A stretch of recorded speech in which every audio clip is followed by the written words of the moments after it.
Buenas tardes. Bueno, la cuestión del diseño se fue volviendo cada vez más central en todos los ámbitos de nuestra vida. Desde el autodiseño, que trabajaron autores de un gran arco, que va desde Boris Groys hasta Beatriz Colomina, incluso Byung-Chul Han, hasta la presencia permanente de herramientas para diseñar objetos, imágenes, acciones, la comunicación, personas, seres humanos, animales, instituciones. El diseño se volvió un tema ubicuo y permanente.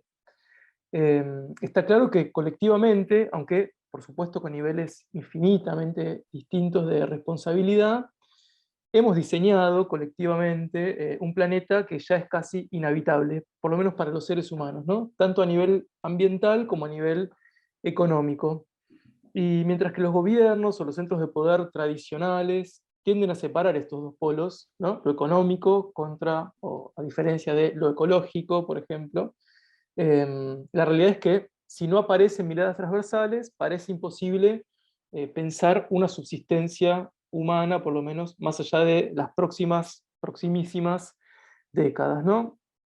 Frente a todo eso, empezaron a aparecer propuestas de diseño político, con miradas, digamos, menos mezquinas, eh, que las más usuales, como la de Martín Arboleda, por ejemplo, que nos brindó una muy linda conferencia el año pasado acá en el Centro de Ciencia y Pensamiento, o la de Bratton, también la de Benjamin Bratton, que parece querer o unir efectivamente una mirada macro, maximalista, que caracterizó incluso algunos proyectos soviéticos, con una lectura atenta y sensible a otras propuestas que están apareciendo, ¿no?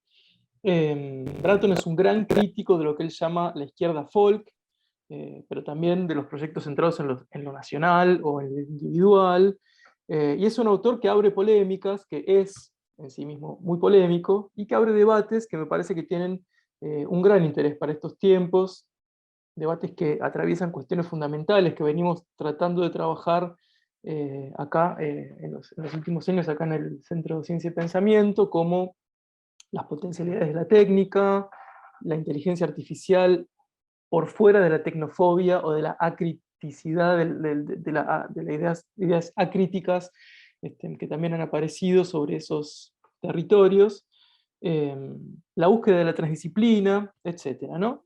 Fíjense que desde las ciencias sociales, desde las ciencias llamadas duras, las humanidades, pero incluso las matemáticas, las artes, etcétera, de todas las actividades de nuestro quehacer, hay un montón de gente que frenó en estos últimos años sus investigaciones corrientes y se puso a pensar en aportes más concretos para esta situación crítica que estamos viviendo en la actualidad. Entonces, a raíz de eso, y un poco en torno del libro de Bratton, La Terraformación, invitamos a tres especialistas, a quienes les agradezco mucho por acompañarnos otra vez en el Centro de Ciencia y Pensamiento. En primer lugar, a Tony Navarro, que es filósofo, especializado en género, especializado también en tecnología. Actualmente forma parte, es investigador del vector de conceptualización sociotécnica de la UOC, en el Canódromo, eh, en Barcelona. Él es quien tradujo y prologó la terraformación de Bratton para Caja Negra, y además en los últimos años produjo, tradujo, prologó y comentó textos de gran circulación, que tocan también autores y autoras de mucha importancia para nosotros, como últimamente Helen Hester o Sandy Stone. Tengo entendido que está en proceso, además de escritura, de un volumen en coautoría que va a tener, según entendí, una gran potencia para las discusiones que venimos llevando adelante. La segunda invitada es Débora Swistun, es antropóloga, es becaria postdoctoral de CONICET, es profesora de Humanidades Ambientales en la Universidad Nacional de Avellaneda y en la Universidad Nacional de San Martín, acá. Viene participando y dirigiendo en diversos proyectos sobre desastre, reducción de riesgos, contaminación, salud ambiental, desplazamientos humanos, y un largo etcétera. Sus trabajos fueron publicados en diversas revistas especializadas, recibió varios premios, algunos internacionales, por esas publicaciones. Es cofundadora de la Escuela Latinoamericana del Antropoceno, escuela desde la cual vienen construyendo intervenciones territoriales específicas, y que además operan en los intersticios entre arte y ciencia, entre la participación y el ambiente. Y si bien una actividad de estas características, organizada desde la Argentina, ya implica una mirada desde la periferia o desde el sur global, la participación de Débora trae una perspectiva mucho más concretamente localizada por su trabajo, que nos parece fundamental para esta actividad. Lamentablemente Débora tuvo un inconveniente de último momento, así que no sabemos si va a poder llegar a participar o no, o lo vamos a ver cómo lo enmendamos a posteriori, pero bueno, todavía estamos con la esperanza de que va a poder conectarse un poquito más tarde. Y Alejandro Galiano, que, bueno, en mi opinión tiene unas ideas muy lúcidas sobre la política contemporánea, sobre el impacto social de las nuevas tecnologías, y viene trabajando también diferentes concepciones sobre el futuro. Es egresado de Filosofía y Letras de la UBA, cursó estudios de posgrado en Sociología de la Cultura e Historia Conceptual, es docente en las carreras de Historia y de Ciencias de la Comunicación de la UBA, participa en distintos grupos de investigación y publica artículos de divulgación histórica. Fue el coeditor de la revista digital Panamá y colabora habitualmente en publicaciones como el periódico El Diario AR o revistas como Crisis y Nueva Sociedad. Antes de darles la palabra, les recuerdo a todo el mundo que nos está acompañando que en la página del Centro Ciencia y Pensamiento, que ahora la voy a copiar en el chat, se pueden ver todos los registros de las actividades que ya venimos haciendo desde el 2019, están todas subidas, y en esa misma página vamos a subir esta actividad una vez que la podamos, que pase por algún proceso. Y también ahí subimos todas las invitaciones para eventos futuros o eventos que se están llevando a cabo, como un ciclo de cine muy lindo que estamos haciendo los viernes, gratuito, etc. También les recuerdo que después de las intervenciones va a haber tiempo para intercambio, preguntas, comentarios, etc. Así que pueden ir pidiendo la palabra o volcando las preguntas en el chat, quien quiera hacerlo. Así que bueno, yo les agradezco, copio ahora el link del centro y le paso la palabra a Tony Navarro. Vale, bueno, gracias Hernán por la presentación y al Centro de Ciencia y Pensamiento y a Caja Negra por organizar el acto. Yo, como ya ha dicho Hernán, vivo en Barcelona, por lo que, a pesar de mi conexión con Argentina, que es donde se encuentran gran parte de mis interlocutoras y de las personas editoriales a las que leo, con las que trabajo, no conozco lo suficiente el territorio ni sus necesidades o demandas en materia medioambiental, por lo que no soy la persona más indicada para empezar una política ecológica o una aplicación concreta y situada de las tesis de Bratton. Y tampoco creo que esa sea una tarea que corresponda únicamente a las teóricas, y mucho menos a las que, como yo, no tenemos un contacto directo con el territorio, sino que más bien corresponde a los agentes implicados en las luchas y movimientos sociales, ¿no?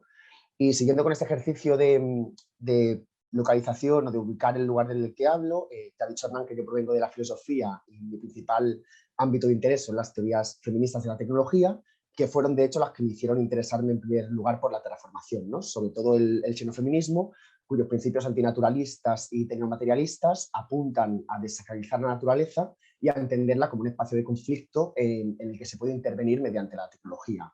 Y aunque ese discurso está enfocado principalmente a acabar con la idea del destino biológico en relación al género, es fácil ver sus posibles aplicaciones en materia ecológica y de hecho Helen Hester ya esboza en algún punto la necesidad de una ecopolítica xenofeminista que apuntaría, por un lado, preocuparse por el estrato biológico de la realidad encarnada, al tiempo que se entiende que esta no es un espacio, ya digo, fijo ni inmutable.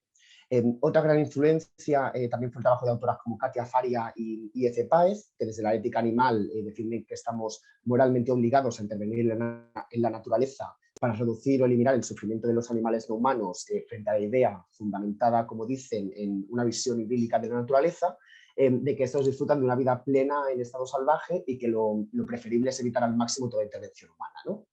Y recientemente, con el vector de conceptualización sociotécnica, que es este grupo de investigación o este colectivo que, como ha dicho Hernán, vengo trabajando en los últimos años, también he seguido otras líneas de investigación en torno a la tecnología, desde áreas que tienen más que ver con la economía política, apostando por la propiedad social y por el control colectivo de las infraestructuras digitales, así como por formas de gobernanza más democráticas y participativas. Y es en esta línea en la que quiero seguir mi intervención, se podría decir una crítica al proyecto de Bratton y de la geoingeniería en general, desde el punto de vista de la economía política, la soberanía tecnológica y la gobernanza planetaria. Puede sonar muy ambicioso, pero como mi ponencia no puede durar más de 20 minutos, seguramente vaya a ser insuficiente. En cualquier caso, se trata de cuestiones que Bratton aborda en el libro, pero o bien no las trata con suficiente profundidad, porque al fin y al cabo se trata de una guía o plan de estudios, más que de un trabajo exhaustivo como el que podemos encontrar en otra de sus obras, en The Stack, que es un tocho monumental de unas 600 páginas, o bien lo que propone resulta inaceptable. Claro, a mí me interesa mucho el trabajo de Bratton y me parece un autor relevante, pero mi interés o vinculación, ya sea como traductor, prologuista o como docente, no implica que esté de acuerdo con muchas de sus ideas, y esto parece ser algo que a menudo se pierde de vista, como me ha ocurrido en muchos foros de discusión en los que he participado, a pesar de ofrecer una perspectiva crítica y de reconocer los aspectos problemáticos de su propuesta. Sin extenderme mucho, porque no quiero resumir sus planteamientos como si fuese una presentación al uso donde se debe animar a la gente a que compre el libro a la salida, esa propuesta o plan de Bratton consiste en un replanteamiento de los medios geotécnicos con el fin de mejorar la geoquímica mundial que está colapsando. Es decir, en el uso de la tecnología para intervenir en los procesos planetarios y reparar los daños causados al planeta, partiendo de la premisa de que el cambio climático es antropogénico y que la respuesta debe ser igualmente antropogénica o artificial. Que esta idea de lo artificial es una noción que está presente en todo el libro, sobre todo en las partes más filosóficas, como el primer capítulo, donde Bratton critica la oposición entre naturaleza y cultura o habla de un giro copernicano, pero no voy a abordar estas cuestiones, sino que voy a centrarme primero en la tecnología y en su relación con la política. En primer lugar, es importante decir que no existe una única tecnología con T mayúscula, sino que existen varias tecnologías en plural, ¿no?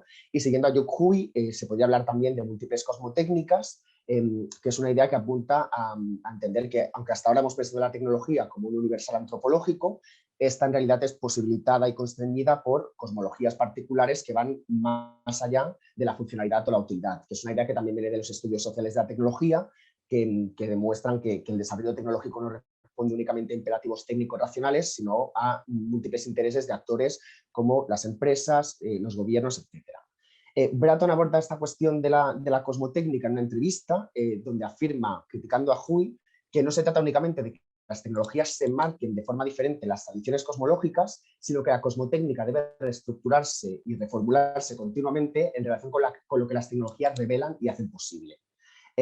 Por tanto, de algún modo, Bratton rechaza el concepto de cosmotécnica y su corolario de la tecnodiversidad en la medida en que parece reivindicar un origen, una historia o una tradición que puede derivar en posiciones nacionalistas o vernáculas, a pesar de que es algo que Young Hui trata de evitar en todos sus textos, ¿no?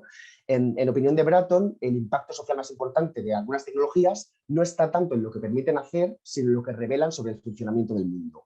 Y el proceso, en sus palabras, sería este. Primero nos formamos abstracciones sobre el mundo, luego desarrollamos tecnologías que nos permiten actuar sobre él y medirlo o investigarlo según esas abstracciones, pero en ocasiones el uso adecuado de esas tecnologías revela que el mundo funciona de forma distinta a las abstracciones iniciales que dieron lugar a esas tecnologías.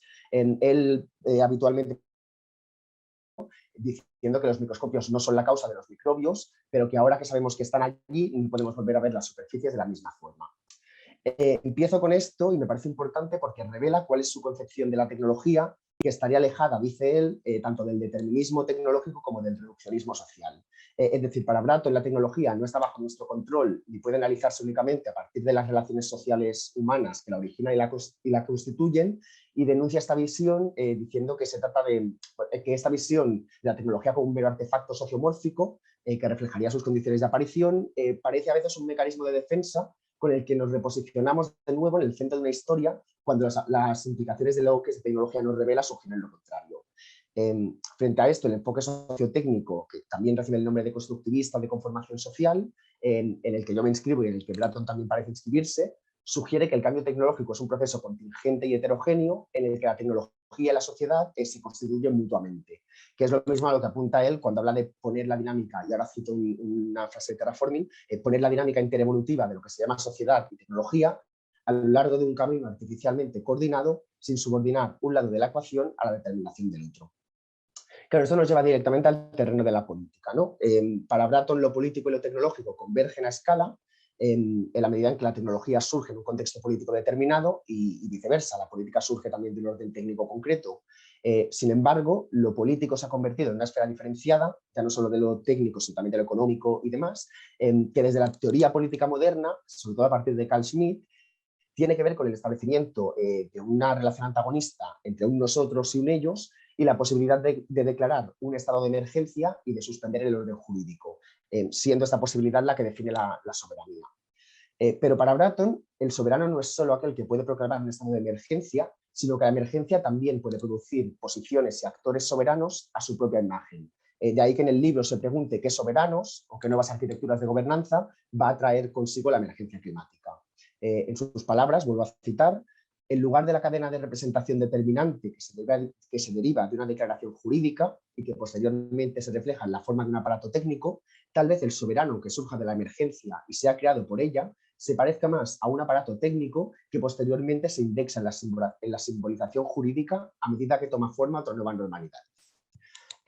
Por tanto, para Bratton, la soberanía que necesitamos no consiste en otro foro de micrófono abierto por el cual todas las creencias se debaten en el registro público y se funden en un consenso temporal. Dice que la voz del pueblo es un medio y un fin en sí mismo, y una vez más ya tenemos los medios, pero no el mecanismo de gobierno para aplicar y automatizar las decisiones. Esta idea se acerca bastante a la crítica que hace el aceleracionismo de Nick Sirnek y Alex Williams a la política folk que mencionaba Hernán al principio y que desconfía de la verticalidad, de la estructura y de la planificación como inherentemente opresivas, mientras fetichiza la horizontalidad y la apertura como fundamentos de la democracia entendida como proceso, ¿no?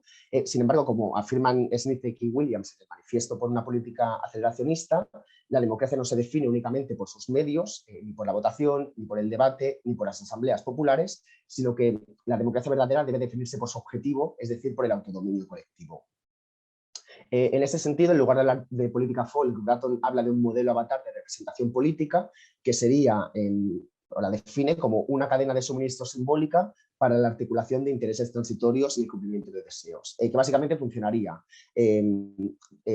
a partir de diversos pasos. El primero consiste en designar un mal a combatir, luego su contrario, el bien con el que todo el mundo se identifica y que acaba personificándose en una pluralidad de avatares humanos, es decir, de representantes políticos, que tendrían agencia oficial dentro de un foro soberano como el Parlamento, en el que esas simbolizaciones se codifican en decretos que posteriormente se acaban materializando en el mundo real mediante el despliegue de medios técnicos, ¿no?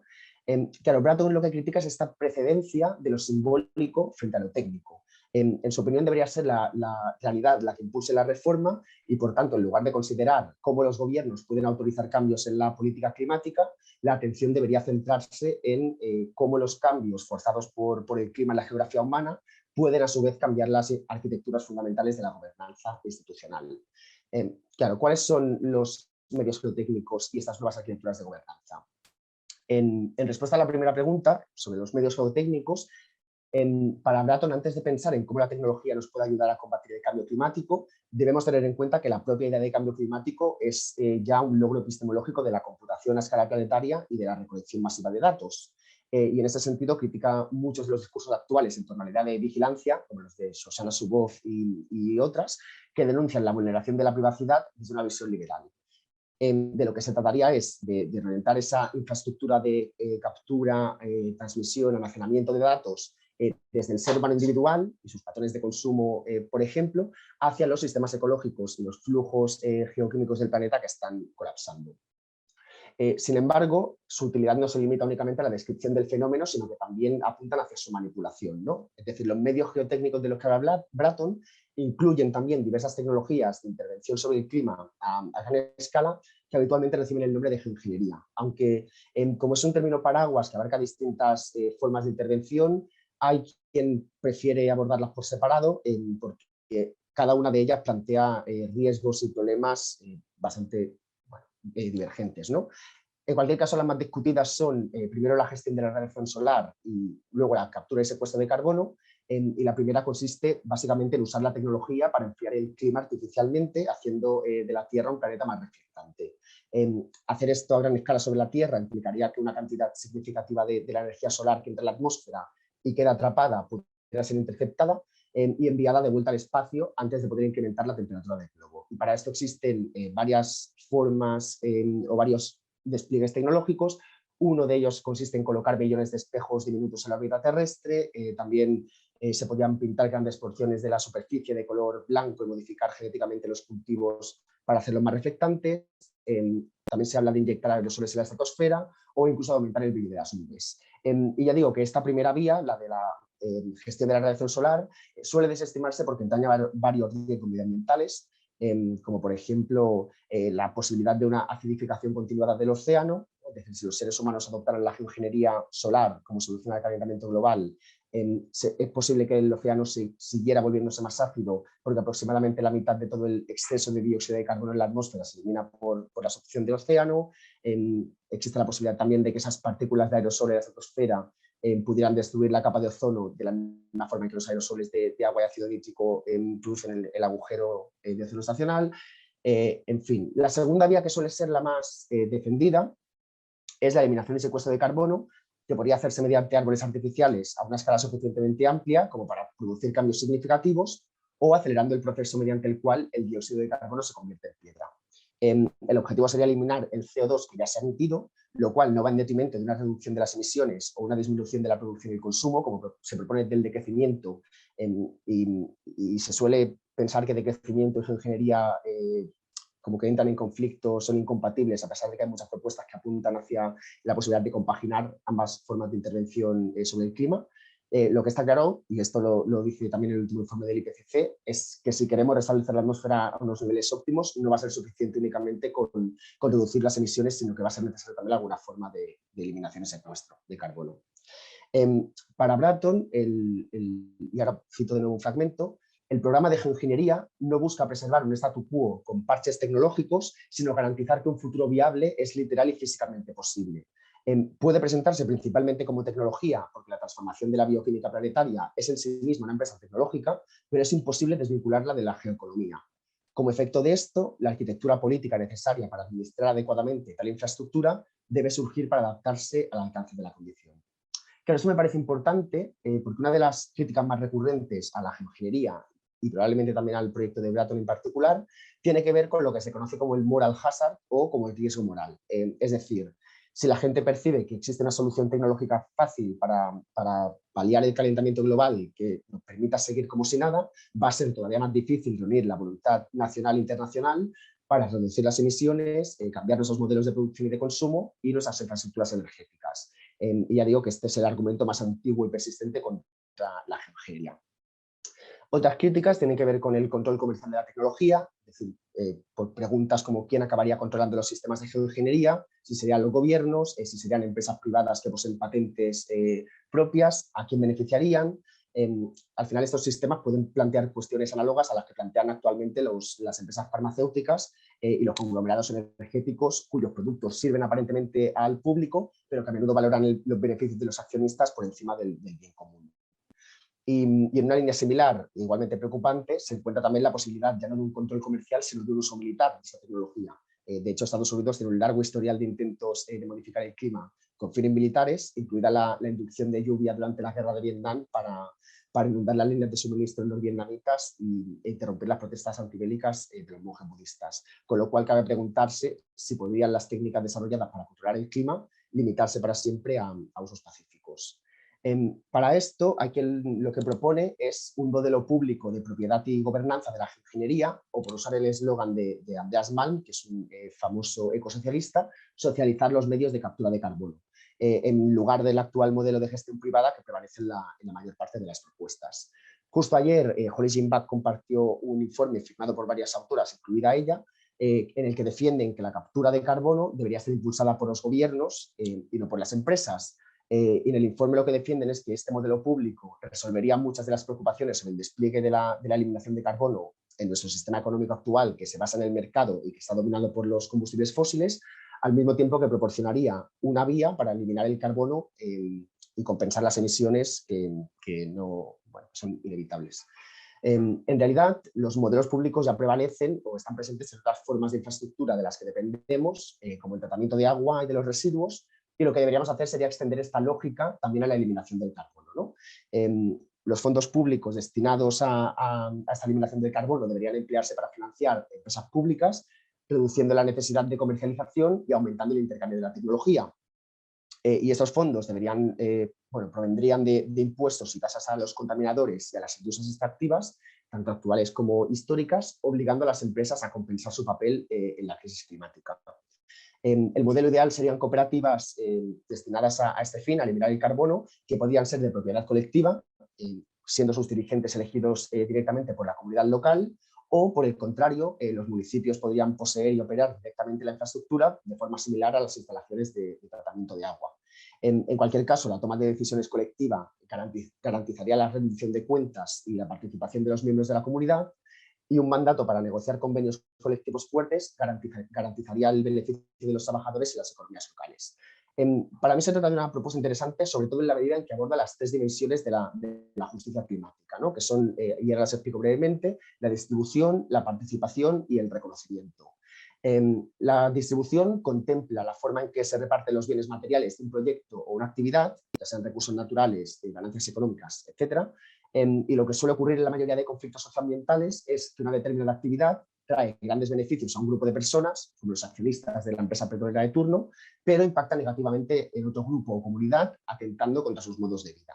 Y la solución que se plantea ante esto es una compensación económica o de otro tipo, material de otro tipo, por los impactos y limitaciones causados en los modos de vida de las comunidades locales. Esto puede pasar por financiar proyectos educativos o de salud por parte del Estado o de las empresas mineras a cambio del impacto causado por esas actividades extractivas.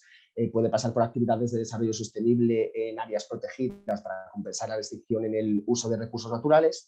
El problema con esto es que el énfasis en esa dimensión distributiva muchas veces deja de lado o desdeña la importancia de las relaciones de poder en los procesos de toma de decisiones y los marcos culturales. Y ahí es donde se introducen las otras dos dimensiones de la justicia climática.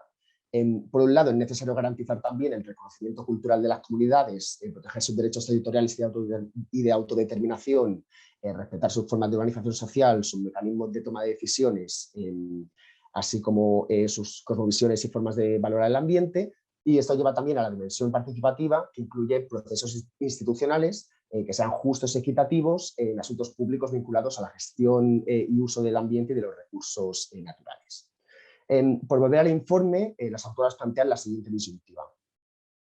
Y ahora leo la parte final, ya digo, lo recomiendo mucho y fue publicado justo ayer. Se preguntan en qué mundo queremos vivir, si en uno en el que Elon Musk y las empresas de combustibles fósiles crean operaciones industriales masivas subvencionadas por el gobierno al tiempo que eluden las regulaciones medioambientales y de salud pública, o uno con proyectos públicos de eliminación de carbono que realmente ayudan a las comunidades en las que se basan. La eliminación pública del carbono es la opción más clara y concluyen: podemos construir colectivamente un modelo público centrado en la justicia y los trabajadores para desplegar esta infraestructura crítica para el clima. Claro, esta defensa de la escala municipal y comunitaria puede parecer contraria a la escala planetaria a la que opera tanto el cambio climático como el resto de desafíos económicos, ecológicos, políticos y tecnológicos a los que hacen frente nuestras sociedades actuales. El Estado-Nación ha sido hasta ahora la principal institución de gobierno que teníamos para abordarlos y ha demostrado con creces su incapacidad para hacerlo.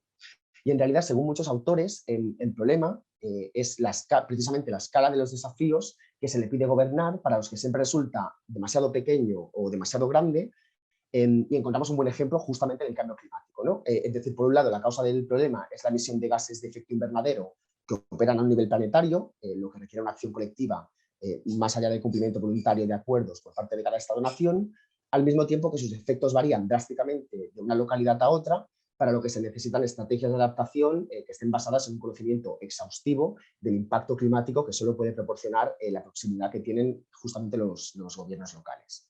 Entonces, a este respecto, hay autores que lo que proponen es la articulación de un sistema de gobernanza multinivel o con múltiples niveles de instituciones que trabajen en problemas a diferentes escalas. Este sistema, y luego puedo pasar referencias, se basaría en el principio de subsidiariedad, según el cual los poderes que deberían asignarse hacia arriba, es decir, desde los estados a las instituciones planetarias, son los que rigen los problemas planetarios, mientras que los poderes que deberían asignarse hacia abajo, de los estados a las instituciones locales, son los que rigen los problemas locales.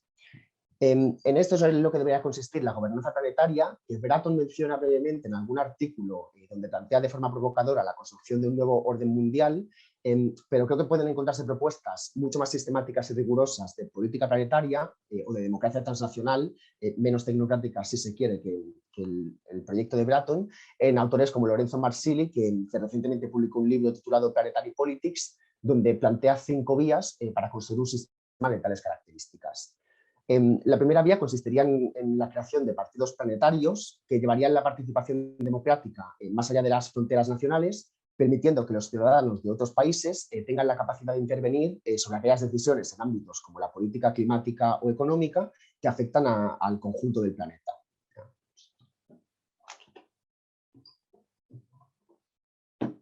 La segunda vía consistiría en la construcción la constitución de un sujeto político o demos planetario.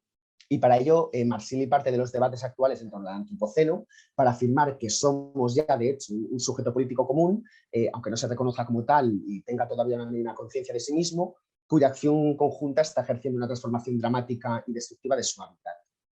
Y esto, claro, si bien puede ser potencialmente útil en vistas al reconocimiento de una amenaza compartida, también resulta problemático dada la responsabilidad desigual que tenemos los humanos en la devastación ecológica como resultado de sistemas políticos y económicos concretos como el capitalismo y el colonialismo, motivo por el cual algunos prefieren términos como el capitaloceno, pero en cualquier caso es posible que un nuevo sujeto planetario aparezca a través de ese acto de pensar y actuar colectivamente en torno a grandes desafíos que enfrenta la humanidad en su conjunto, como la crisis climática, aunque esto no vaya a suceder de forma espontánea, sino mediante la articulación hegemónica.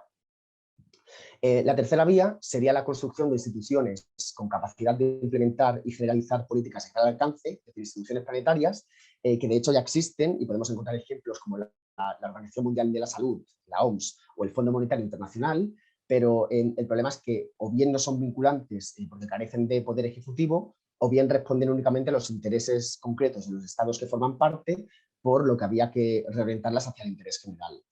Claro, la pregunta aquí es el interés general de quién, y por eso es necesario introducir un cuarto punto, me parece que aquí Marsili es bastante hábil, que consiste en la mejora generalizada de las condiciones de vida de la clase trabajadora como objetivo de cualquier regulación o acuerdo, garantizándole los mismos derechos de ciudadanía cosmopolita de los que ya disfrutan las corporaciones multinacionales. Y para esto es necesario, en quinto y último lugar, el establecimiento de un enemigo de clase encarnado por esas mismas corporaciones y la búsqueda de medios para evitar la evasión fiscal y redistribuir la riqueza. Partiendo de este modelo, es necesario abordar también aquellos desafíos planteados por la geoingeniería, que no pueden resolverse únicamente cambiando el modelo de propiedad de las tecnologías ni empoderando a las comunidades afectadas, sino que requieren un abordaje verdaderamente planetario. Y aquí me parece que hay un trabajo bastante útil hecho por el Instituto Ecológico de Berlín en colaboración con la Agencia Federal Alemana del Medio Ambiente, que desarrolló una serie de propuestas específicas para la gobernanza de las principales medidas de geoingeniería que apunta justamente en esa dirección, ¿no? Entre ellas se encuentran las evaluaciones de viabilidad y de conveniencia de las tecnologías que nunca deberían basarse únicamente en los conocimientos producidos en condiciones idealizadas, como la modelización del clima o la modelización integrada del clima en la economía.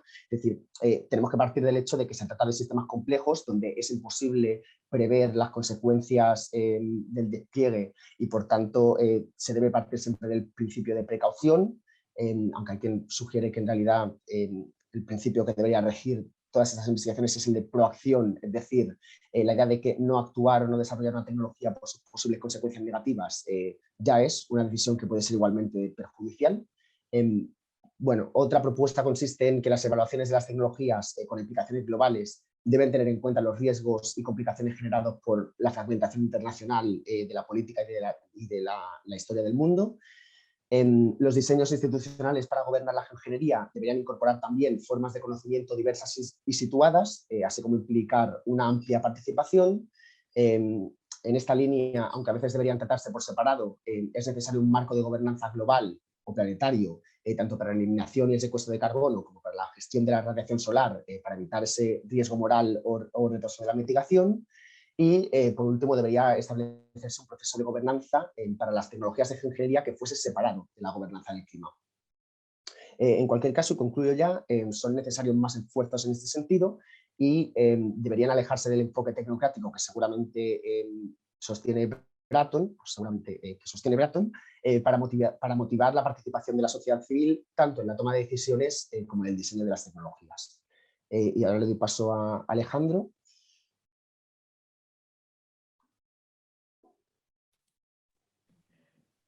Sí. Intermedia vos, ¿no?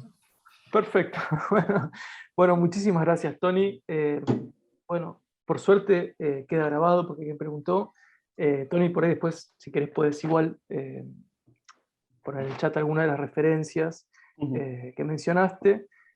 Tony habla muy rápido, ya lo conocemos, así que lo van a poder escuchar nuevamente. Perdón. No hay ningún problema.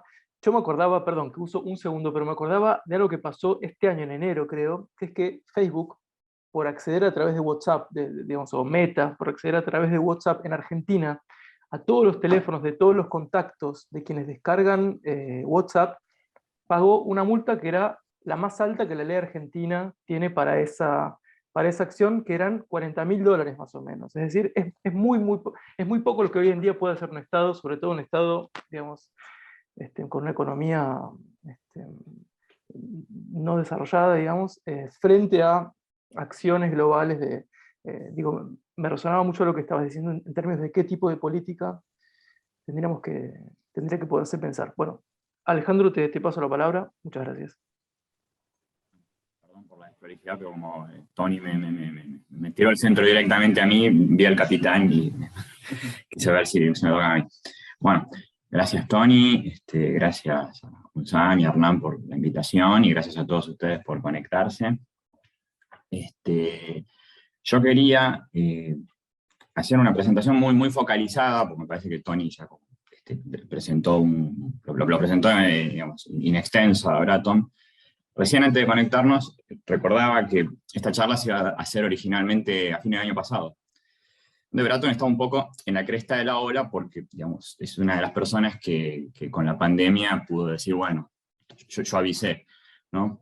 Pero claro, se demoró la charla, en el medio Rusia invadió Ucrania, Bratton tiene un think tank en Moscú, y esa persona tan polémica, muchas veces arrogante, y con una forma a veces irritante de proyectarse como intelectual, pasó a ser una persona que o sea, tuvo que cerrar su proyecto. Entonces yo mismo como que varié mi enfoque de una crítica muy dura a otra quizás un poco más contemporizadora. Yo quería señalar dos cosas nada más. Dos aspectos problemáticos del pensamiento de Bratton, pero que de ninguna manera son inhabilitantes. Es decir, al contrario, me parece que señalar estas críticas pueden contribuir a hacer una bajada más productiva de Bratton, que es un poco también lo que se propuso Otoño, o sea, que la crítica lo amplíe a Bratton, no lo anule. Y en mi caso, traté de enfocarme como en la relación de Bratton con sus antecedentes intelectuales, y detecté dos traiciones, así las llamo, dos puntos en donde Bratton de alguna manera no honra el marco intelectual y teórico y conceptual que él mismo se erige. Así que eso es todo lo que voy a decir, esas dos tradiciones de Bratton. La primera tradición de Bratton tiene como referente a un autor que Bratton no cita nunca, pero que está todo el tiempo sobrevolando su obra, que es James Lovelock, ¿no? James Lovelock, el autor de Gaia, un libro que salió en 1979, pero que se venía dando vuelta en forma de paper y presentación desde el 72. Y digamos, la afiliación que hay entre la obra de Bratton y la obra de Lovelock es enorme, empezando por cómo empiezan los dos libros, ¿no? Tanto Gaia como Terraforming empiezan con la misma idea y con la misma imagen, que lo importante de los viajes al espacio exterior no eran conocer la Luna, sino ver a la Tierra, ¿no? Así empieza Gaia, a partir de la experiencia que tuvo Lovelock en la NASA, y así empieza Terraforming, la terraformación. Y acá abro un paréntesis para señalar una cosa que siempre me llama la atención. La foto, la foto del Earthrise, ¿no? Y de la bolita azul de Blue Merrill, las dos fotos que se sacaron desde el Apolo, son del año 72. Ese año fue la última misión a la Tierra. Y es increíble que ese año, de alguna manera, tiene un montón de hitos que se relacionan con la planetariedad. En el año 72 también Lovelock presenta por primera vez su hipótesis Gaia, en la revista Atmospheric Environment.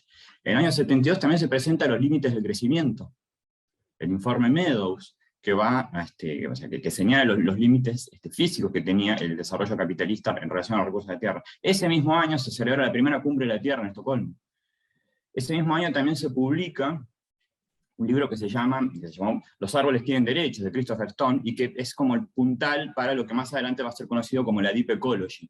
O sea, empezar a pensar el medio ambiente no como un entorno que hay que proteger para la vida humana, sino como un sujeto en sí, ¿sí? Como si fuera darle ciudadanía a la Tierra. Eso va a terminar lo que se conoció más adelante en los 80 como Deep Ecology, pero el libro es el 72. Incluso en términos hasta culturales podemos ver que en el año 72 se estrenan dos películas cuya trama es la confrontación del hombre con la naturaleza, Deliverance, de John Boorman, y Aguirre, la ira de Dios, de Herzog. O sea que es curioso, porque si uno lee los diarios de 1972 se va a encontrar con secuestros de aviones, bombas, movimientos revolucionarios, el gobierno de Allende, porque el relato del siglo XX tiene ahí como un summit, ¿no? Un punto álgido, y vemos que también por abajo de eso está emergiendo el relato del siglo XXI, o sea, la planetariedad, un nuevo sujeto, todo en el 72. Y en el 72 también Lovelock presenta su hipótesis Gaia, y más allá de esta similitud que tienen el comienzo de los dos libros, parece que la similitud más importante que tiene, o la herencia más importante que Bratton toma de Gaia, es justamente pensar al planeta como un todo. O sea, pensar la planetariedad. Bratton dice que planetariedad es un concepto que viene de los estudios postcoloniales y él le da un giro materialista, ¿no? Pensar la planetariedad como un entorno físico y plástico a la vez. Eso ya está en Lovelock. Él piensa un poco en diálogo con esa nueva ecología que entiende que de alguna manera la naturaleza es un sistema homeostático que hay que proteger y que hay que de alguna manera resguardar. Lovelock presenta al planeta como un sistema dinámico, como un sistema en constante inestabilidad mediante la cibernética que regula un flujo de gases y microbios que hace posible la vida, o sea, un sistema que podemos llamar heterostático, en donde lo que hay que mantener es el desequilibrio. Y más adelante la obra de Lovelock, ¿sí?, va a ir dentro de esta concepción dinámica de la Tierra como un todo, incorporando cada vez más un programa que finalmente se acerca totalmente a lo que hoy llamamos geoingeniería. El último libro de Lovelock, que lo publicó cuando tenía 100 años, salió en 2019, todavía está vivo Lovelock, Novaceno, plantea un programa totalmente de geoingeniería, tal como el que presentó Tony recién, ¿no? Inyectar aerosol en la atmósfera, retraer las ciudades, está todo ahí. Sin embargo, Lovelock nunca renuncia a lo que podemos llamar el principio cibernético. Es decir, para él la intervención humana en esa totalidad que es el planeta, se integra en un circuito de feedback entre lo que uno hace y lo que el planeta devuelve. Y creo que aquí está la traición de Bratton, porque la geoingeniería de Bratton se acerca mucho más al que puede tener una persona como Michael Schellenberger, en donde la plasticidad es unilateral, es lineal, podemos diseñar el planeta como queramos, no hay retorno, no hay feedback, no hay cibernética. Entonces me parece que esta es una tradición importante de Bratton respecto al marco en donde él desarrolla su pensamiento. Pensar al planeta como un artificio, pensar al planeta como una totalidad gestionable, me parece que es un gran aporte. Se puede discutir, pero de alguna manera nos abre una puerta política que otros planteos más similares al decrecionismo, a la Deep Ecology, nos cierran, en donde solamente tenemos que retraernos y dejar que el planeta se recomponga solo. Eso no va a pasar. Entonces la idea de artificio me parece que es un aporte de Bratton positivo que podemos tomar, pero habría que complementarlo con la recuperación de ese principio cibernético, que en otros espacios se está tomando, se está trabajando. Bueno, recién Tony nombró a Yu Hui, una persona que trabaja mucho el principio cibernético en todos los planos, ¿no?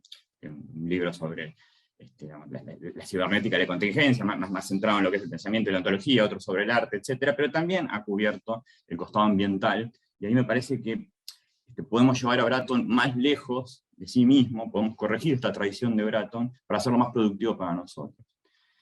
La segunda tradición de Bratton tiene que ver con un autor que él sí cita, que es Carl Schmitt, ¿no?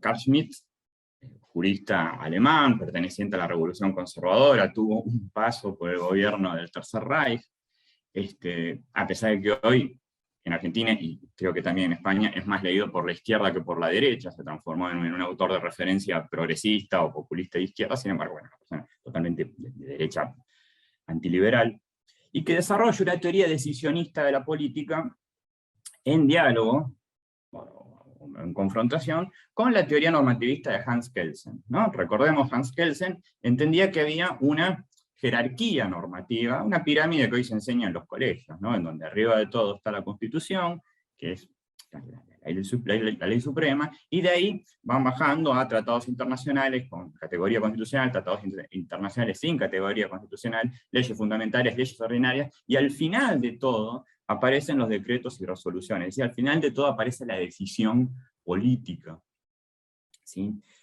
Lo que quería Kelsen es de alguna manera automatizar el gobierno a través de las leyes, que la decisión tuviera un lugar muy marginal, muy secundario, y que el Estado de Derecho se resolviera sobre acuerdos jurídicos previos.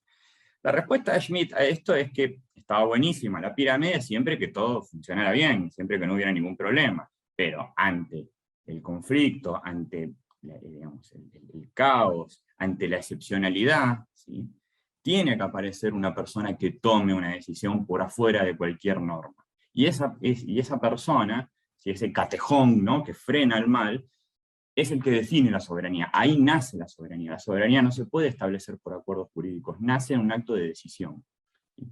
Y es un acto de decisión que obviamente tiene todos los elementos de una dictadura, o puede tenerlo, porque no se ajusta al Estado de Derecho. Bratton, y eso también lo recuperó Tony muy bien en su exposición, ¿sí? Tiene muchísimos coqueteos con la idea de que, bueno, la crisis climática es una excepcionalidad, es un estado de excepción, ¿sí? y que requiere un soberano que opere por afuera de los acuerdos previos. Entonces aquí vienen todas esas provocaciones de Bratton, ¿sí?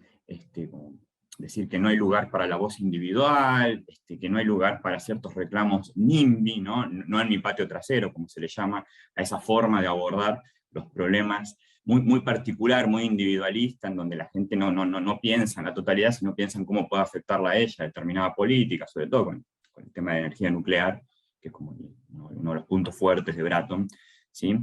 Entonces, bueno, ahí está su reconsideración del soberano, que recién Tony la presentó bastante bien, ¿no? Bueno, estamos ante una situación de excepcionalidad y se va a definir un soberano. Lo curioso, o mejor dicho, la tradición de Bratton consiste en que este soberano para él es automatizado, es algorítmico. Él quiere un gobierno algorítmico. Con lo cual, justamente se pierde esa capacidad decisionista que había señalado Schmitt. O sea, lo que está reponiendo Bratton es el automatismo jurídico de Kelsen, pero en lugar de con una constitución, con una computadora, para decirlo mal y pronto. Y de esa manera retiene lo peor de los dos sistemas, la incapacidad de actuar ante la contingencia que Schmitt le criticaba al normativismo de Kelsen, pero al mismo tiempo la incapacidad de garantizar un Estado de Derecho con derechos y libertades individuales que Kelsen le critica a Schmitt. O sea, es lo peor de los dos sistemas. Y aquí también me parece que esta contradicción, o esta traición, mejor dicho, de Bratton, al marco teórico que se elige, se puede corregir, ¿sí?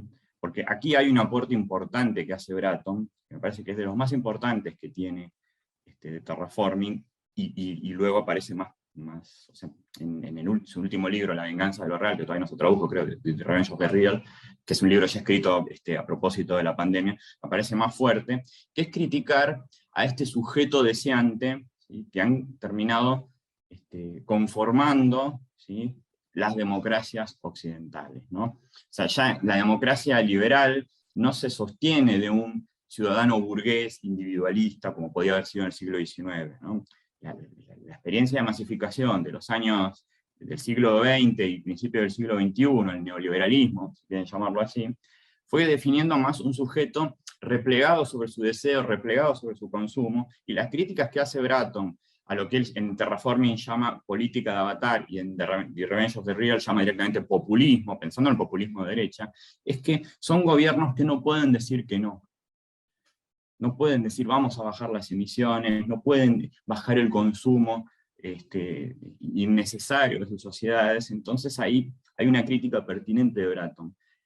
La democracia nunca es neutra, se sostiene un sujeto, y el sujeto que ha terminado delineando la democracia neoliberal es un sujeto consumidor que ya no es apto para el tipo de gestión que requiere la terraformación y la crisis climática. En donde Bratton falla es que su modelo de gobernanza, a mi entender, ¿no?, y sobre todo en relación al marco que él mismo elige, ¿no?, ese marco schmittiano, es que su modelo de gobernanza algorítmica no sabe qué hacer con la irracionalidad humana.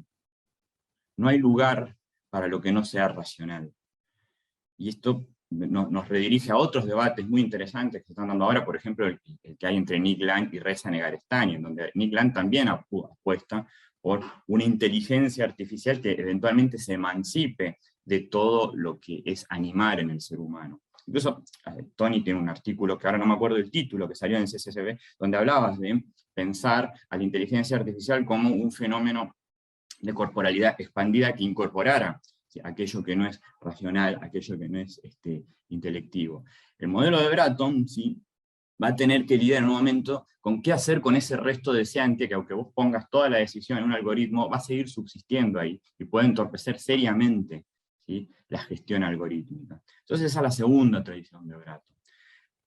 Las dos tradiciones, los dos límites de Bratton, me parece que se pueden anudar bien, con esto ya cierro, en la bajada y en los problemas que tiene la bajada territorial, ¿no? Bueno, esta charla estaba convocada bajo la aplicación de Bratton al suelo argentino, y como pobre Tony se tuvo que poner a pensar en el suelo argentino, pero me parece que esto es válido para todos los suelos, el suelo español, ecuatoriano, mexicano, ¿sí?, que son diferentes proyectos que de alguna manera olvidan, ¿sí?, tanto ese feedback que hay entre las poblaciones y los recursos y las decisiones, como ese elemento irracional con el que cualquier gestión tiene que lidiar.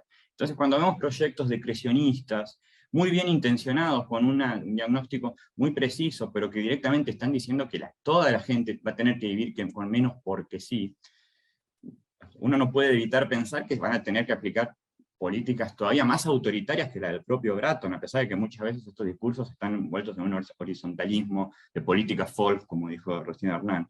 Pero lo mismo pasa con ciertos proyectos neodesarrollistas muy fuertes en América Latina, ¿sí?, que, como dijo Hernán también, tienen que lidiar con un subdesarrollo, y muchas veces la desesperación lleva a abrazar proyectos desarrollistas acelerados, que otra vez entienden que el país, ¿sí?, que la nación, es sencillamente un territorio con recursos, y arriba hay población que se puede desplazar, que se puede rediseñar. Y no, ahí también vas a tener un feedback, y vas a tener que lidiar con elementos que no están en tu plan, porque está construido solamente sobre una racionalidad económica.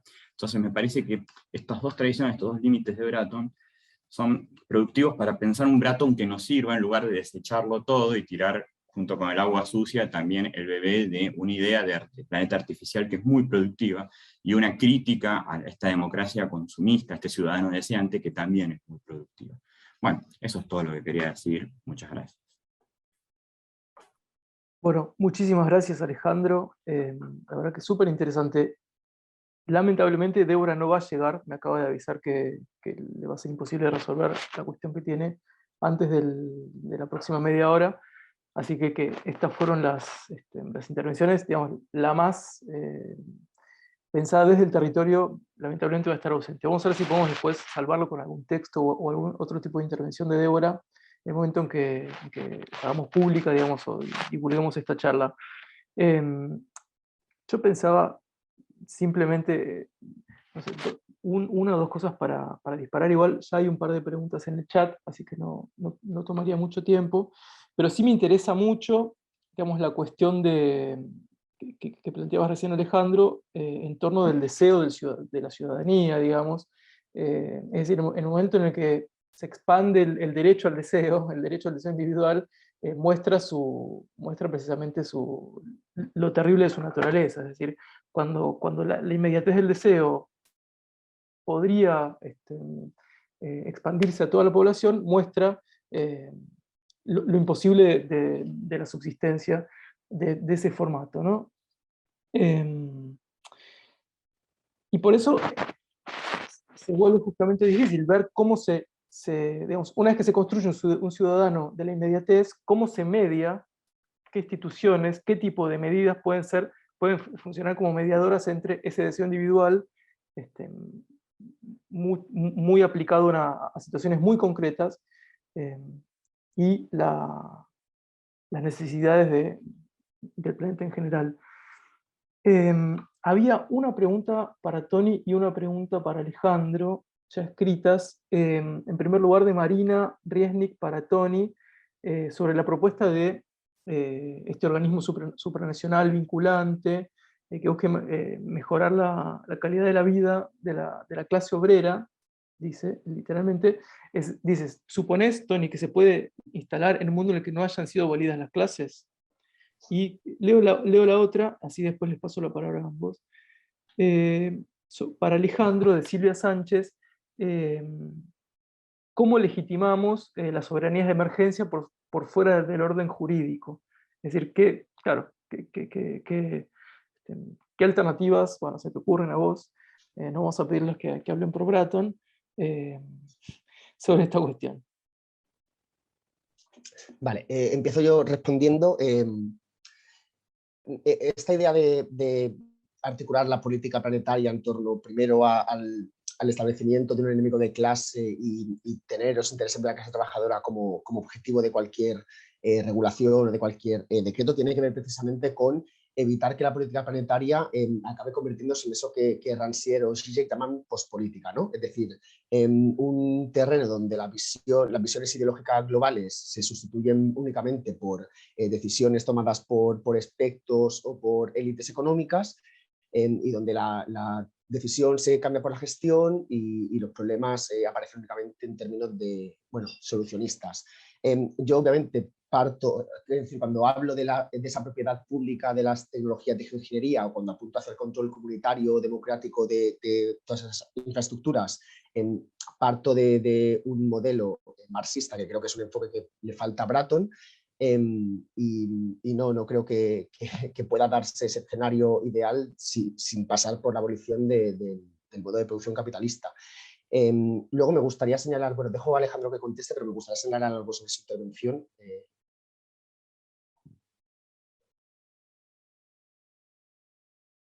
Dale, ¿querés sumar tu pregunta si Alejandro después puede tomar las dos? Bueno, sí, en realidad lo único que quería decir era que me parece muy interesante o que haya enfocado su intervención en torno a las tradiciones de Bratton, en torno a al hecho de que no honra muchas de las tradiciones intelectuales previas, y me parece que también lo hace, y esto es algo que se repite tanto en la terraformación como en el libro que citabas sobre The Revenge of the Real, que tiene que ver con sus ataques constantes a esa generación boomer del 68, que son objeto constante, que decir, todos los artículos que ha publicado criticando a Gamben, que no digo que no haya adoptado posturas indefendibles durante la pandemia, pero siempre hay algo que me irrita en esa postura masculinista, como de crítica recurrente a Haraway, a Foucault y demás, cuando está claro que forman parte de su corpus teórico, y de hecho él comenta que se ha formado en esa tradición y que es lo que le lleva precisamente a ver sus límites o a percibir lo mucho que ha constreñido y limitado a esa generación de pensadores, pero me parece poco honesto, y me parece que precisamente también por el formato del libro, que ya digo que es una guía o un plan de estudios breve y poco riguroso, creo que esas salidas de tono o esas como butats o provocaciones, sin un desarrollo algo más elaborado, se quedan como en pataletas que a mí me dificultan bastante la lectura o una mayor simpatía con él.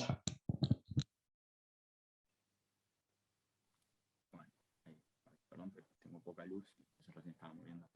Sí, bueno, le respondo primero a Tony y después a...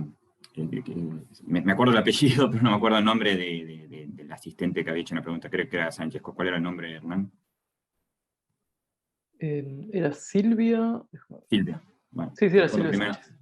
Le respondo primero a Tony y después a Silvia. Sí, obvio, en realidad no hay mucho que responder. Es lo que un poco lo dije al principio, lo que pasa es que no es nodal a la discusión sobre Bratton, pero no deja de hacer ruido, influir, ¿no? O sea, Bratton también es un intelectual, también se proyecta, y eso cuenta.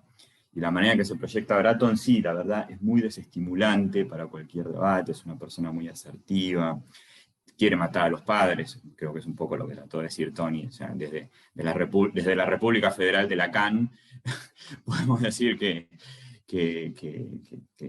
Bratton necesita matar a sus padres intelectuales. Me parece que, aún así, como siempre, yo estoy en plan contemporizador hoy, hoy soy Macron en Rusia, quiero evitar la guerra. Me parece que hay una parte de esa crítica que de ninguna manera se agota en Bratton, que es válida. La verdad que el giro cultural y el giro discursivo, cuyos exponentes aún están vivos, quizá la segunda generación, ¿no? Pero están ahí, son un poco los que nombró Tony, siguen como presentándose como portadores de un saber en un punto disruptivo, cuando en realidad en todas las universidades, gran parte de las facultades de humanidades, tanto del continente europeo como de América Latina, ya son la ortodoxia, ¿no? Ya es el mainstream de las humanidades, todo eso. Entonces, y me parece que es un pensamiento que ha sido muy útil desde Kant en adelante para criticar los dogmas, para criticar el esencialismo, para criticar las reificaciones, ¿no? Entender que todo es lenguaje, o que se puede pensar solamente desde el lenguaje, abordar desde el lenguaje ciertos problemas, pero que ante los problemas que evidentemente están marcando el siglo XXI, o sea, la crisis climática, pandemias, la emergencia de una inteligencia artificial, cuyo estatuto se puede discutir mucho, lo que hace Tony, se queda corto ese pensamiento, ¿no? Está apareciendo algo por fuera del lenguaje, está golpeándonos la puerta, pero gran parte del pensamiento occidental, sobre todo el pensamiento más progresista, sigue encerrado en el lenguaje. Pero por supuesto que esto ni se agota en Bratton, ni es Bratton el que mejor lo expone.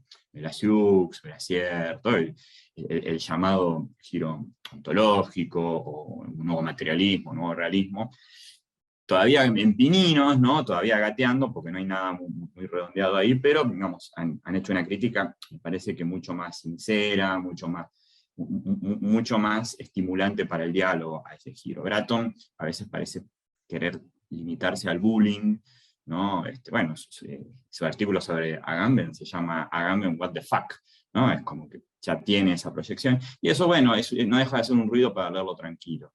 La verdad que a mí me pasó eso cuando lo leía, y aparte que su prosa también tiene a veces un estilo, no sé cómo decirlo, pero digo, profético, no hay ahí un aparato de citas ni un metatexto académico que permita problematizarlo, sobre todo en sus ensayos más cortos, son parágrafos que va disparando él, así, autofundamentados.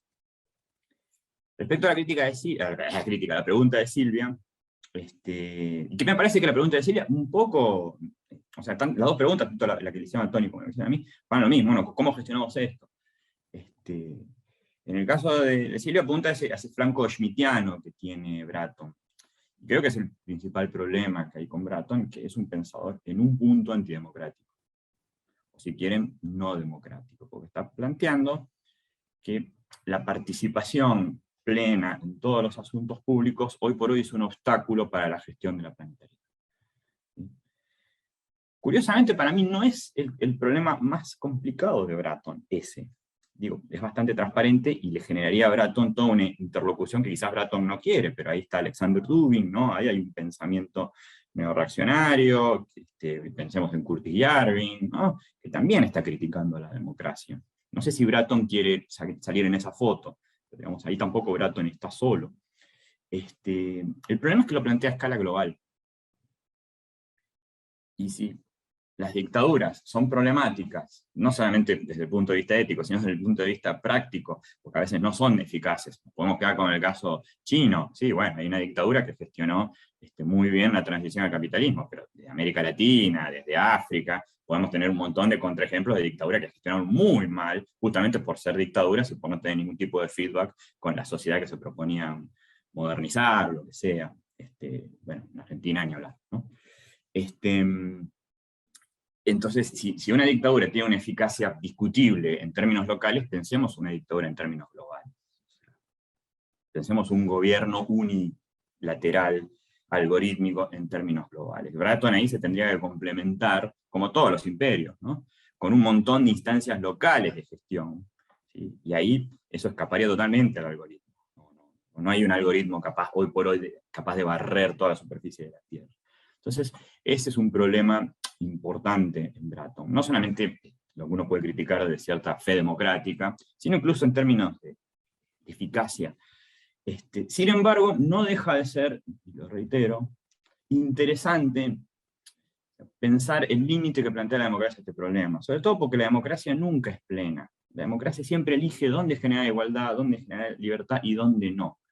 ¿No? Pensemos que a cualquier ateniense nuestra democracia le parecería, ni siquiera un ateniense, si uno agarra el tratado político de Baruch de Spinoza, su definición de gobierno aristocrático era más participativa que una democracia representativa hoy. O sea, la proporción de aristócratas en relación al resto de la sociedad era mucho más amplia que la proporción de representantes que tenemos nosotros en relación a toda la ciudadanía. Entonces, democracia es un concepto abierto que se va ajustando a necesidades, ¿no? Pienso en un libro de John Donne, que teoriza y repasa el periplo de la democracia, ¿sí? Y termina concluyendo que, bueno, que la democracia fue un éxito porque se pudo moldar bien al tipo de sociedad egoísta que el capitalismo terminó estableciendo. Entonces, la democracia tiene que adaptarse a un momento histórico y una necesidad. Podemos pensar, sin necesidad de ser antidemocráticos, dónde vamos a generar igualdad, dónde vamos a generar participación y libertad, y dónde ya no podemos hacerlo para una democracia que esté a la altura del problema que hay que gestionar hoy, que no es la revolución industrial, que no es la movilización revolucionaria de las masas. Puede incluir todo eso, pero también incluye una crisis planetaria, una planetariedad en crisis. Sí. Quisiera ver si quiere tomar el micrófono Luciano Brina, que tiene un comentario. Hola, ¿se me escucha? Sí, sí. ¿Cómo están? Gracias por la palabra, Hernán. No lo esperaba. Muchísimas gracias de todos modos. No, había hecho una pregunta en la conversación. Por ahí, para dar un poco de contexto, yo soy de la primera camada del programa de posgrado de Terraforming, el único argentino de esa camada, en realidad de todo el programa. Con lo cual estuve en bastante contacto con esa personalidad particular, singular de Bratton y bueno, de la gente sobre la cual ustedes tan profundamente acabaron de comentar. Y una de las cuestiones que no solo se deslizan de Terraforming, sino en conversaciones con Benjamin y que parte de la biografía que sustenta también el programa que sustentaba, ya no está más, tiene que ver con esta idea de la emancipación de la humanidad. No de la emancipación de la humanidad sobre otras cosas, sino del planeta emancipándose de los humanos como condición necesaria. Esta idea de que el régimen metabólico planetario está roto, muchas veces funciona, y que en este momento histórico la humanidad es como el vector desde el cual, o por el cual, dicho régimen metabólico se completaría dando lugar a otra esfera más tecnológica, por así decirlo, una esfera netamente tecnológica, autosustentada ida y vuelta con la esfera ecológica, digamos, o natural. No sé qué piensan ustedes al respecto, si tienen esa lectura o si ven eso en Bratton o en otros autores que lo rodean. ¿Y qué alternativa hay eso? Básicamente no sé ustedes, pero yo no tengo ganas de distinguirme. ¿Quieren tomar alguno la palabra? Si no, hacemos otra ronda. Leo un par que quedan y pueden tomar todos juntos. A ver. ¿Sí? Bueno, leo una pregunta que estaba después de la intervención de Luciano, que es de Helmut Torres Contreras, que es, ¿de qué manera ven que se piensan las injusticias estructurales en Bratton? ¿Y qué lugar ocuparían en el giro planetario? Y luego de eso, también invitaría a Silvia Sánchez a tomar el micrófono si tiene ganas. Me parece que podría ser más interesante escucharla. Silvia. Hola, sí. Bien, yo la verdad que de Bratton, a diferencia de Luciano que me precedió, yo jamás había escuchado de Bratton y me interesa muchísimo lo que expusieron, puesto que mi tesis doctoral si bien va a tomar cuestiones alimentarias en población adolescente de la región NEA argentina, el acceso a dietas está en estrecha relación con la depredación del medio ambiente, el modelo productivo. Entonces, por eso yo entré a esta charla, ¿sí? Jamás había escuchado de este Bratton. Y cuando escuchaba a Alejandro, sobre todo, me impactó esto de ver la Tierra, ¿no? La cuestión de poder distanciarnos y vernos, y qué desastre estamos generando, y hasta qué punto va a ser viable, como recién decía Luciano, eh, que sigamos habitando este planeta, o cuál es el plazo, ¿no? Bien, y puntualmente ahí lo que decía acerca de la democracia, sí, bueno, cuando Alejandro decía esto, ¿no?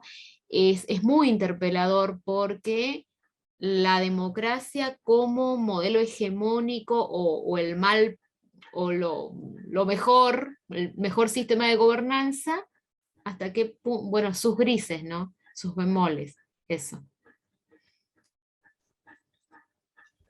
Vale, yo Muchas creo que gracias. podría comentar, perdón, sí, podría responder a Helmut. De hecho, mi silencio anterior ante la pregunta de Luciano era porque creía que Alejandro podía responderla mejor, ya que también me recordaba mucho tanto al trabajo de Lovelock, sobre todo al último libro que publicó en torno al Novaceno, y también porque toda la cuestión de la emancipación del planeta respecto a la humanidad y no viceversa, creo que la puede responder muy bien a partir de Land, porque me recuerda mucho como a toda su propuesta en torno a una inteligencia artificial que en el fondo bueno, como que se libera de la carne y demás.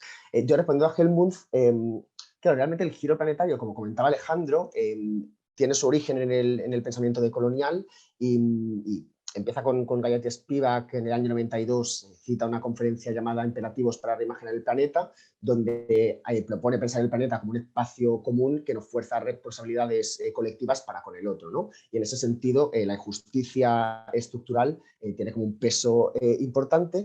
Y esto luego sería retomado más tarde por lo que se conoce como giro planetario, que ya digo que no sé hasta qué punto se puede reconocer como giro, porque realmente es una antología de textos, pero que da cuenta de cierto cambio de sensibilidad de la literatura, la filosofía y las artes, más preocupadas por la cuestión planetaria, que hacen un ejercicio parecido al de Bratton, que tiene que ver con quedarse con la dimensión, con la cuestión más ecológica o medioambiental, al entender el planeta como una ecología mundial, pero sigue habiendo algo de, bueno, sigue habiendo una sensibilidad colonial en la medida en que se plantea como un correctivo ético a la globalización, ¿no? Me explico un segundo. Hasta ahora, para designar ese conjunto de fenómenos políticos, económicos, tecnológicos y comunicativos, teníamos una categoría que era la de la globalización, que por un lado es una fuerza homogenizadora, pero por otro lado genera grandes asimetrías de poder y de riqueza entre unos estados y otros. Y al final la globalización solo se entiende como el intercambio y la velocidad crecientes en esos flujos de personas, bienes, capital y conocimiento entre unas sociedades y otras, pero que no apuntan a un reconocimiento de esa condición compartida como algo que nos obliga a cambiar nuestras estructuras culturales, políticas, etc.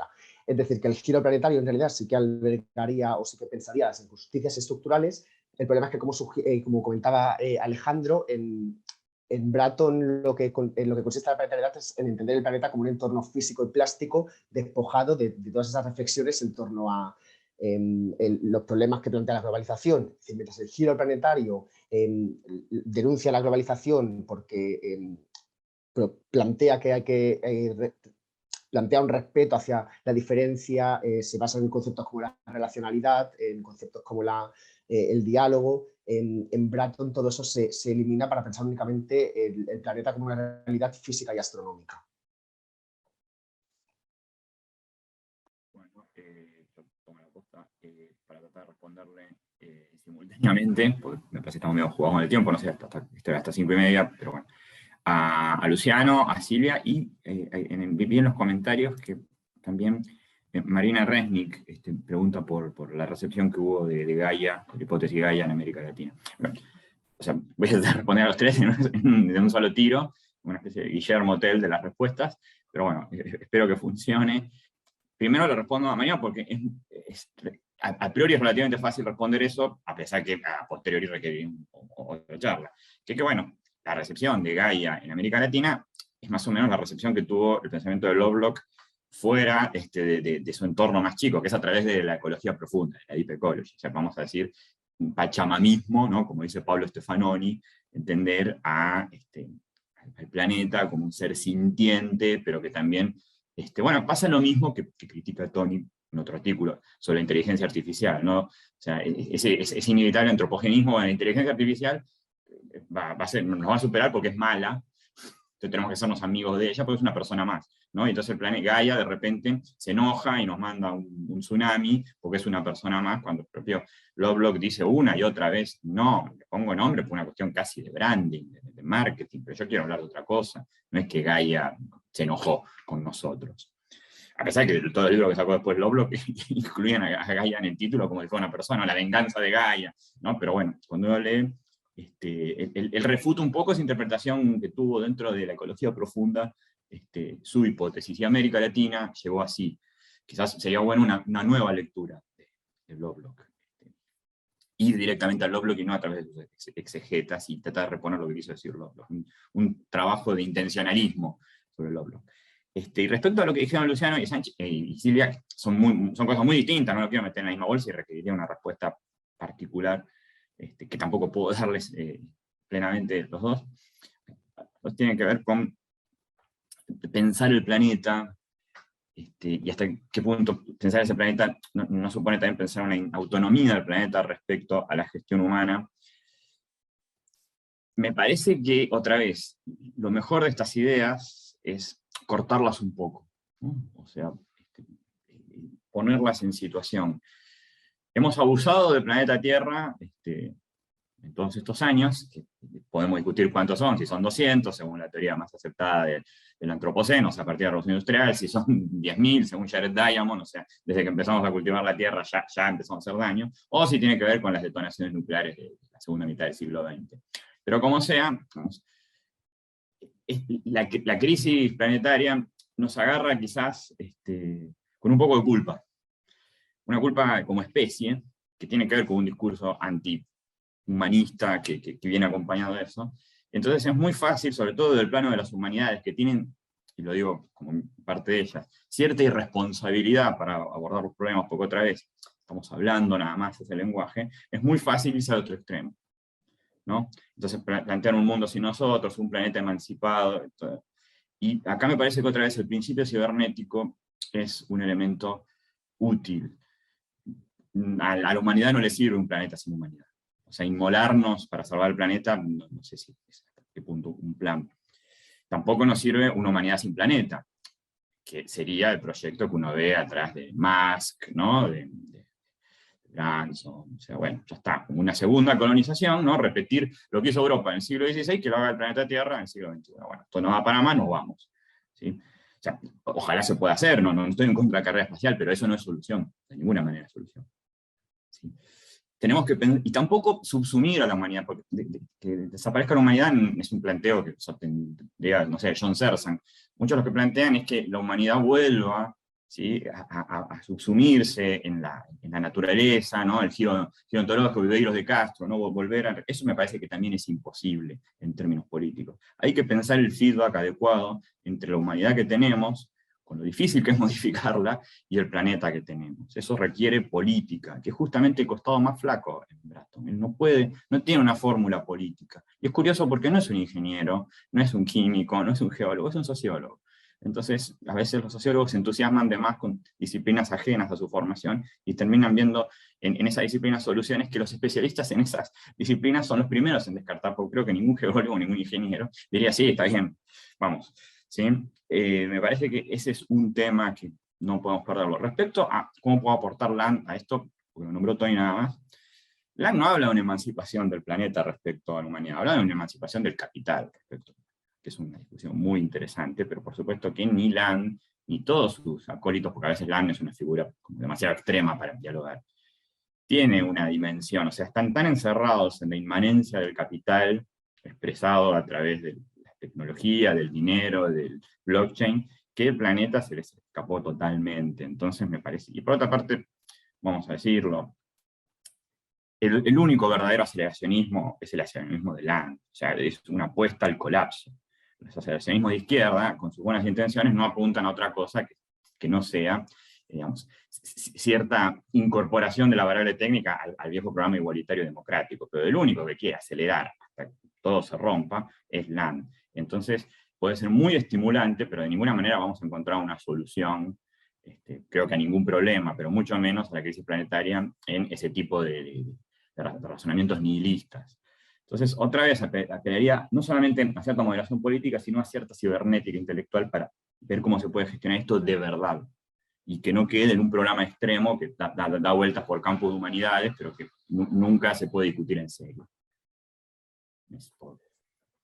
A mí me gustaría sumar solo una cosa a la respuesta que le has dado a Luciano, porque justamente me acordaba de que, bueno, yo ya comentaba al principio que justamente una de las disciplinas, uno de los ámbitos de investigación que me condujo a investigar, a interesarme por la terraformación, tiene que ver con la ética animal y con cierta línea antiespecista que defiende la obligación de intervenir en la naturaleza, que combate justamente esta idea, que muchas veces adopta tintes ecofascistas, de que lo mejor que puede pasar para los animales no humanos o para la ecología es que los humanos nos retiremos.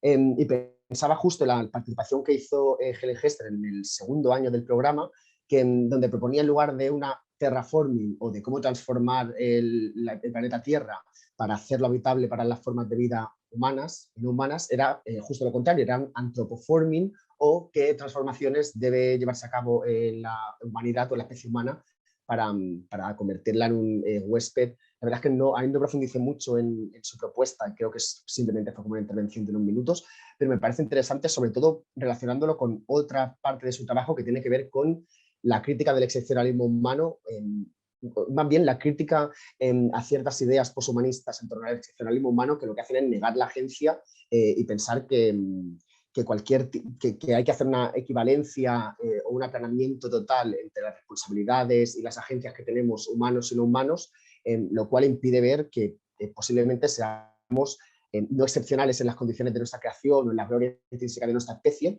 pero sí los que estamos mejor capacitados por ciertas capacidades que para ella tienen que ver con la sapiencia o con el razonamiento abstracto, que nos permiten conocer el funcionamiento de los ecosistemas y demás, para intervenir en el desastre ecológico que hemos generado. Es decir, que somos excepcionales en cuanto a la capacidad de destruir ecosistemas, y también para enmendar el desastre que hemos generado por esa capacidad previa.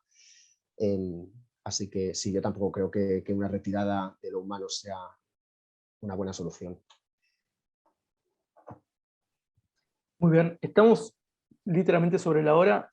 Si alguien quiere hacer un último comentario breve, lo podemos alojar. Y si no, a ver, espera un segundo.